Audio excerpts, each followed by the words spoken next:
morning students. Today we will discuss about rhesus factor or RH factor. In 1940, Paul Landsteiner and Wiener discovered another antigen in the blood of rhesus monkey, and later on it was also found that similar type of antigen are also present in the blood of human being. So because originally this factor or this antigen was discovered in the rhesus monkey, so that's why this factor or this antigen is known as rhesus factor or we can say RH factor. Okay क्यों कहा जाता है इसे rhesus factor? क्योंकि जो rhesus monkey था उसके blood के अंदर एक अनदर एंटीजन जो है वो डिस्कवर किया था पॉल लैंडस्टीनर और वीनर ने, और बाद में साइंटिस्ट ने बताया कि सिमिलर टाइप ऑफ एंटीजन जो है वो ह्यूमन बीइंग के आरबीसी में भी पाया जा रहा है. तो इसीलिए क्योंकि यह फैक्टर या ये एंटीजन जो है वो मंकी में rhesus मंकी में पहली बार डिस्कवर किया गया था, तो इसे क्या कहा जाएगा? rhesus फैक्टर कहा जाता है या RH फैक्टर कहा जाता है. और अब देखिए जिन पर्सन्स के अंदर rhesus फैक्टर या RH फैक्टर उपस्थित होता है they are known as RH positive, और जिनके अंदर ये RH फैक्टर या rhesus फैक्टर जो है वो एब्सेंट होता है तो वो RH नेगेटिव कहलाएंगे. And most of the approximate 85% of the pupils they are RH positive and rest of the pupils they are RH negative. Okay, so what is rhesus factor? In 1940, Landsteiner and Wiener discovered another antigen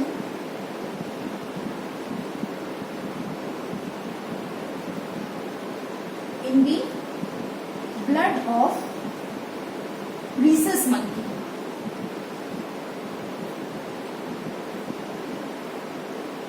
And similar type of antigen was also found in human RBC because this antigen was originally discovered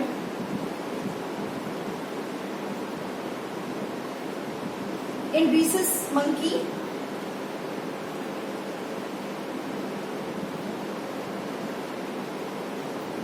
so it is called rhesus factor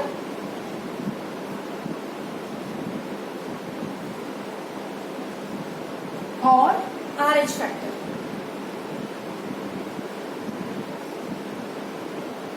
ठीक है, तो जिन persons के अंदर RH factor उपस्थित होगा वो क्या कहलाएंगे? RH positive, RH antigen present, तो वो क्या कहलाते हैं? RH positive. And if RH antigen is absent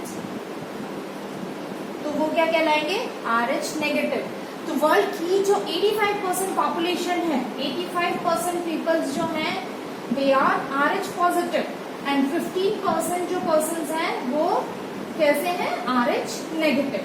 तो ये तो थोड़ा सा RH फैक्टर के बारे में बात हुई. अब हम बात करें कि देखिए अगर जब हम कल ब्लड ट्रांसफ्यूजन के बारे में बात कर रहे थे तो हम क्या बात कर रहे थे कि ब्लड ट्रांसफ्यूजन के दौरान हमें दो इंपॉर्टेंट चीज का ध्यान रखना जरूरी है कि जो भी ब्लड डोनर से रेसिपिएंट को दिया जा रहा है वो कंपेटेबल होना जरूरी है. कंपेटेबल का मतलब क्या था कि यानी अगर रेसिपिएंट जो है वो ए ब्लड ग्रुप वाला है तो डोनर भी या तो ए ब्लड ग्रुप वाला होगा या ओ ब्लड ग्रुप वाला होगा. ठीक है, पहली बात. लेकिन अब दूसरी चीज ये है कि भाई ब्लड ग्रुप के अलावा हमें RH फैक्टर कंपैटिबिलिटी भी देखना जरूरी है कि जो रेसिपिएंट है अगर वो ए पॉजिटिव वाला है दैट मीन्स ए यानी ए तो उसका ब्लड ग्रुप हो गया, और पॉजिटिव मतलब उसका RH फैक्टर जो है वो उपस्थित है, यानी RH फैक्टर RH एंटीजन उसमें उपस्थित है. तो अगर जो पर्सन रेसिपिएंट है वो ए पॉजिटिव वाला है तो जो डोनर होगा it should be A positive. Okay, और ओ पॉजिटिव है ना. लेकिन अगर दूसरी कंडीशन अगर हम देखें तो उस कंडीशन में क्या होगा?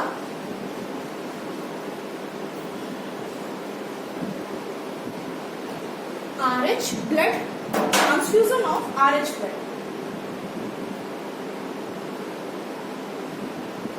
Transfusion of RH blood.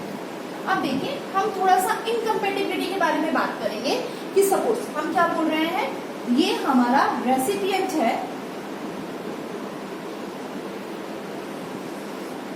और ये हमारा डोनर है जो कि इसको ब्लड डोनेट करेगा।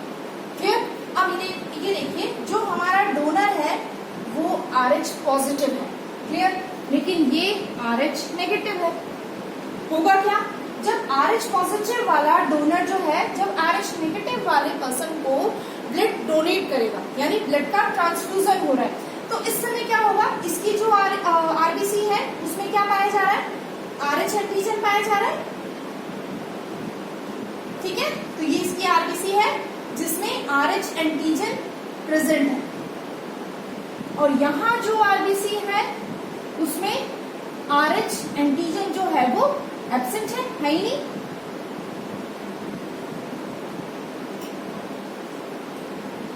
क्लियर?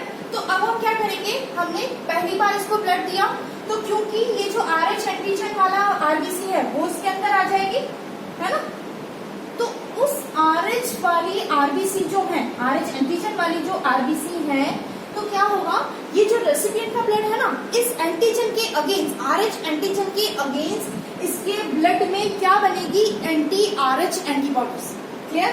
तो यहाँ पे क्या बनेगा, anti RH antibodies formed in recipient. ठीक है, तो जब हमने पहला ट्रांसफ्यूजन किया, ये हमारा पहला उसको ट्रांसफ्यूज कर रहे हैं हम लोग RH पॉजिटिव डोनर से RH नेगेटिव डोनर के अंदर, रेसिपिएंट के अंदर। तो अब इस कंडीशन में क्या हो गया, तो ये जो ब्लड हमने डोनेट किया है RH नेगेटिव पर्सन को, तो क्योंकि उसकी जो RBC है उसमें RH एंटीजन उपस्थित है, तो उसकी वजह से क्या होगा, इस पर्सन के अंदर एंटी RH एंटीबॉडीज का निर्माण हो जाएगा। अब क्या होगा, जब यही वाला बंदा जो है, यही पर्सन जो है वो सेकेंड टाइम ब्लड दे, सेकेंड टाइम ब्लड ट्रांसफ्यूज करे। ठीक है, पहली बार तो हमने दे दिया उसको, दूसरी बार और देना है। पहली बार देने की वजह से उस रेसिपिएंट के अंदर एंटी RH एंटीबॉडीज का निर्माण हो गया, लेकिन अब दूसरी बार जब हम ब्लड देंगे उसको, तो उस कंडीशन में क्या हो जाएगा, तो इस कंडीशन में क्या हो जाएगा कि ये जो RH पॉजिटिव वाली RBC है, जब इसके यहाँ जाएगी, तो उस कंडीशन में क्या होगा, यहाँ पे देखिए सेकेंड ट्रांसफ्यूजन जब हम कर रहे हैं, तो खुद की RBC तो RH नेगेटिव वाली है, लेकिन कुछ RBC जो है इसकी, जो पहले दी थी, वो RH पॉजिटिव वाली है। ठीक है, और इन RH पॉजिटिव के अगेंस्ट इसमें क्या बना हुआ है, एंटी RH एंटीबॉडीज है, एंटी RH एंटीबॉडीज है। तो जब ये ब्लड फिर से इसको देगा, तो उस कंडीशन में क्या होगा, इस एंटी RH एंटीबॉडीज जो है वो इसके एंटी RH RBC के साथ रिएक्शन कर जाएगी। दैट मीन्स क्या हो जाएगा, RH एंटीजन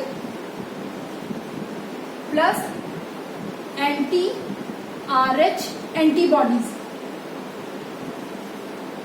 रिएक्शन हो जाएगी इन दोनों की, फेटल रिएक्शन बोलना चाहिए हमें, है ना, फेटल रिएक्शन हो जाएगी। दैट मीन्स जो ब्लड इस रेसिपिएंट को चढ़ाया जाएगा, उस ब्लड में क्या हो जाएगा, कोगुलेशन रिएक्शन हो जाएगा, क्लम्पिंग हो जाएगा, क्लॉटिंग हो जाएगा, तो अल्टीमेटली इस पर्सन के लिए जो है वो लाइफ थ्रेटनिंग कंडीशन जो है वो क्रिएट हो जाएगी।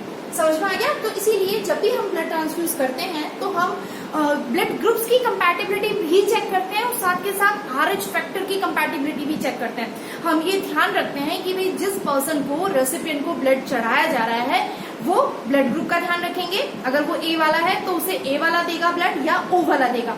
लेकिन दूसरी कंडीशन, अगर वो नेगेटिव है तो हमें ये ध्यान रखना पड़ेगा कि उसे नेगेटिव वाला ही ब्लड जो है वो चढ़ाया जाए या डोनेट किया जाए या ट्रांसफ्यूज किया जाए।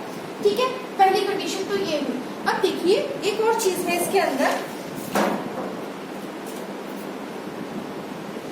RH फैक्टर से रिलेटेड एक डिजीज आती है, एक कंडीशन आती है जिसे हम बोलते हैं इरिथ्रोब्लास्टिलिस फीटलिस, और we can say hemolytic condition of newborn. तो इस कंडीशन में आप देखिए, पहले हेडिंग डालते हैं अपन, conception of RH positive child by RH negative mother.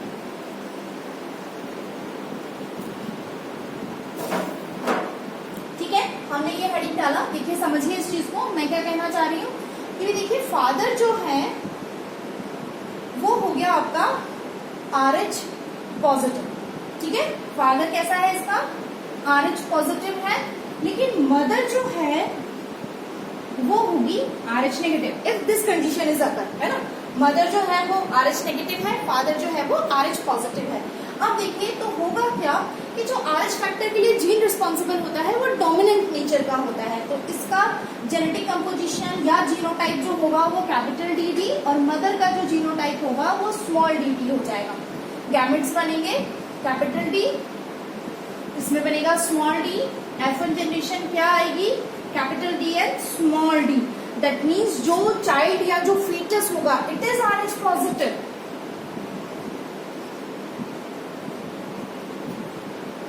यहां तक समझ में आ गया। हमने क्या कंडीशन रखी है कि जो चाइल्ड फादर है वो RH पॉजिटिव है और जो मदर है वो RH नेगेटिव है। तो क्योंकि RH फैक्टर के लिए जो जीन रिस्पॉन्सिबल होता है it is dominant in nature, तो जो फादर होगा उसमें कैपिटल DD जीनोटाइप होगा और मदर जो होगी उसमें स्मॉल d जीनोटाइप जो है वो होगा। फिर अल्टीमेटली जो F1 जनरेशन आएगी उसमें फीटस का ब्लड ग्रुप कैसा हो जाएगा RH पॉजिटिव। दैट मीन्स जो ये फीटस है, जो फीटस जो मदर उसको कैरी कर रही है, तो मदर तो RH नेगेटिव है और जो चाइल्ड है या जो फीटस है वो RH पॉजिटिव है। तो इस कंडीशन में क्या होगा कि फर्स्ट प्रेगनेंसी के दौरान, तो जब बच्चा जो है जब गेस्टेशन पीरियड के दौरान जनरली जो इस फीटस की RH एंटीबॉडीज वाली RBC है वो प्लेसेंटा को क्रॉस करके मदर के ब्लड में आ जाती है ना, या फिर तो नॉर्मली आ जाएगी, या फिर क्या होगा at the time of delivery जब पार्ट्यूरेशन हो रहा होगा, सेपरेशन हो रहा होगा मदर की बॉडी का और चाइल्ड की बॉडी का, है ना, तो उस समय कुछ ब्लड जो है वो चाइल्ड का या फीटस का मिक्स हो जाएगा मदर के ब्लड से। तो उस कंडीशन में क्या हो जाएगा, मदर के ब्लड के अंदर RH एंटीजन वाली जो RBC है वो एंटर कर गई, तो उसकी वजह से क्या हो जाएगा, मदर का जो ब्लड है उसके अंदर उस RH एंटीजन के अगेंस्ट anti-RH एंटीबॉडीज का निर्माण होना शुरू हो जाएगा। ठीक है, तो स्लोली निर्माण होगा। तो दैट मीन्स फर्स्ट कंडीशन जो होगी वो किसी भी तरह से फेटल कंडीशन नहीं होगी, क्योंकि अभी RH एंटीबॉडी anti-RH एंटीबॉडीज जो है वो बन रही है। लेकिन आफ्टर सब्सिक्वेंट प्रेगनेंसी, जो बाद में प्रेगनेंसी होने वाली है, यही सेम मदर यही फादर है, तो जो बाद में सेकेंड प्रेगनेंसी होगी उस कंडीशन में क्या होगा, मदर का जो ब्लड है उसके अंदर ऑलरेडी आपके क्या प्रेजेंट है, anti-RH एंटीबॉडीज प्रेजेंट है। फीटस का वापस ब्लड कैसा है, RH पॉजिटिव वाला, RH एंटीजन वाला ब्लड है।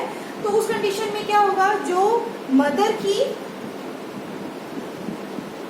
का जो ब्लड है, सेकेंड कंडीशन की बात कर रहे हैं हम लोग, है ना, मदर के ब्लड में क्या प्रेजेंट है, anti-RH एंटीबॉडीज।